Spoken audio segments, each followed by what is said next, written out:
ಪಟ್ಟಣದಲ್ಲಿ ದೊಡ್ಡ ಶ್ರೀಮಂತರು, ದೊಡ್ಡ ಡಾಕ್ಟ್ರು, ಪ್ರತಿಷ್ಠಿತವಾದಂಥ ವೈದ್ಯರು. ಒಬ್ಬಳೇ ಮಗಳು, ಮುದ್ದಾಗಿ ಸಾಕಿದ್ರು, ಕಾಲೇಜ್ಗೆ ಹೋಗ್ತಿದ್ಲು. ಯಾರೋ ಒಬ್ಬ ಬಡ ಹುಡುಗನ ಪ್ರೀತಿ ಮಾಡಿದ್ಲು.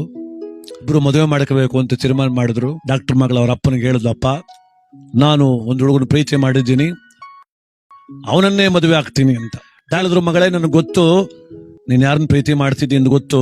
ಅವನ ಬಗ್ಗೆ ಎಲ್ಲ ವಿಚಾರಿಸ್ತೆ ನಾನು. ತುಂಬಾ ಬಡವ, ಅವರ ಕುಟುಂಬ ಸರಿ ಇಲ್ಲ, ಅವ್ರ ತಂದೆ ತಾಯಿ ಸರಿ ಇಲ್ಲ, ನೀನು ಅವ್ರ ಮನೇಲಿ ಬಾಳ್ಲಿಕ್ಕೆ ಸಾಧ್ಯ ಇಲ್ಲ, ಬೇಡ ಅಂತ. ಅದು ನನ್ನ ನಿರ್ಧಾರ, ನಾನು ಪ್ರೀತಿ ಮಾಡಿ ಮದುವೆ ಮಾಡ್ಕೊಂತೀನಿ. ಇಲ್ಲ ಬೇಡ ಮಗಳೇ, ನನ್ನ ಮಾತು ಕೇಳು ಅಂದ್ರು ಅವರು. ನೋಡಪ್ಪ, ನನಗೀಗ 20 ವರ್ಷ, 18 ವರ್ಷ ಆದ್ಮೇಲೆ ಮುಗಿದೋಯ್ತು. ನೋಡಿ ಎಂಥ ಸ್ಥಿತಿ ಬಂತು ಈಗ. ಅಪ್ಪ ಅವನಿಗೆ 18 ಗಂಟೆ ಅಷ್ಟೇ ಮಾತಾಡ್ಬೇಕು ಅವ್ರ ಜೊತೆಲಿ.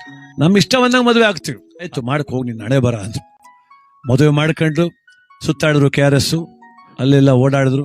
ಎಲ್ಲ ಆದ್ಮೇಲೆ ಆ ಹುಡುಗ ಮನೆ ಕರ್ಕೊಂಡು, ಆ ಹೆಣ್ಮಗಳಿಗೆ ಆ ಹುಡುಗ ಗೊತ್ತಿತ್ತು, ಅವ್ರ ಅವ್ವ ಗೊತ್ತಿರ್ಲಿಲ್ಲ. ಹುಡುಗಾರವ್ವ ಆ ತಾಯಿ 7 ರಮ್ಮಿದ್ದಂಗೆ ರಾಕ್ಷಸಿ. ಏನ್ ಅಕ್ಕಪಕ್ಕದ ಮನೇಲೆ ಗಡಗಡ ನಡುಗೋರು. ಅವಳಿಗೆ ಹೆಂಗ್ ಗೊತ್ತು ಪಾಪ.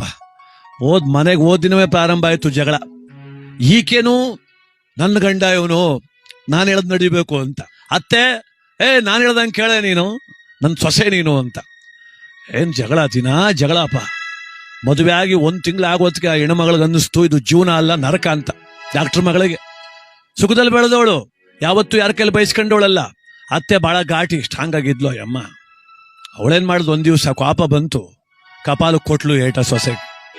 ಏಟ್ ಯಾವಾಗ ಬೀಳ್ತು, ಯಾಕೋ ನಮ್ಮ ಅಪ್ಪ ಹೇಳ್ತಿದ್ದೆ ಸರಿ ಅಂತ.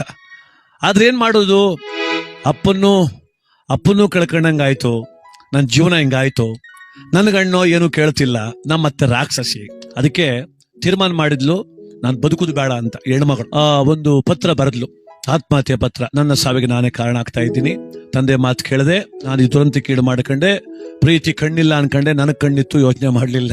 ಎಲ್ಲ ಬರ್ದ ಮೇಲೆ ಅನ್ನಿಸ್ತು, ನಮ್ಮಪ್ಪನ ಕ್ಷಮೆ ಕೇಳ್ಬಿಟ್ಟು ಸಾಯ್ಬೇಕು ನಾನು. ಅವ್ನ್ ಬೇಡ ಅಂತಿದ್ದ ನಮ್ಮಪ್ಪ.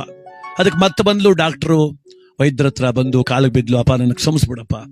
ಏನಕ್ಕೆ ಕ್ಷಮಿಸನವ, 18 ಆಗೋಗೋದಲ್ಲವ ನಿನಗೆ, ನಿನ್ನನ್ನು ಕ್ಷಮಿಸೋ ಅರ್ಹತೆನೂ ನನಗಿಲ್ಲ, ನಿನಗೆ ಬುದ್ಧಿ ಹೇಳೋ ಅರ್ಹತೆ ಇಲ್ಲ, ಹೋಗು ನಿನ್ ಬದುಕು ನೀ ಮಾಡು.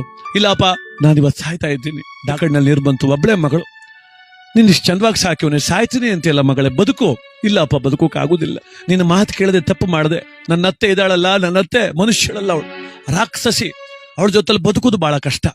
ಅದಕ್ಕೆ ನಾ ಸಾಯ್ತೀನಿ. ಬೇಡ ಮಗಳೇ, ನೀ ಸಾಯ್ಬಾರ್ದು ಅಂದ್ರು ಡಾಕ್ಟ್ರು. ಅಪ್ಪ ನಾನು ಸಾಯ್ಬಾರ್ದು. ಹಂಗಾದ್ರೆ ನೀನೊಂದು ಸಹಾಯ ಮಾಡಿ ನನಗೆ. ಏನ್ ಮಾಡುದು, ಹೆಂಗೂ ನೀನ್ ಡಾಕ್ಟ್ರು, ನನ್ಗೆಲ್ಲ ಗೊತ್ತು ತಾನೆ. ಯಾವ್ದಾದ್ರು ವಿಷಯದ ಮಾತ್ರೆ ಇದ್ರೆ ಕೊಟ್ಬಿಡು, ಹೆಂಗೂ ನಾನೇ ಅಡುಗೆ ಮಾಡ್ತೀನಿ. ಯಾರಿಗೂ ಗೊತ್ತಾಗ್ದಂಗೆ ಅಡುಗೆ ಒಳಗ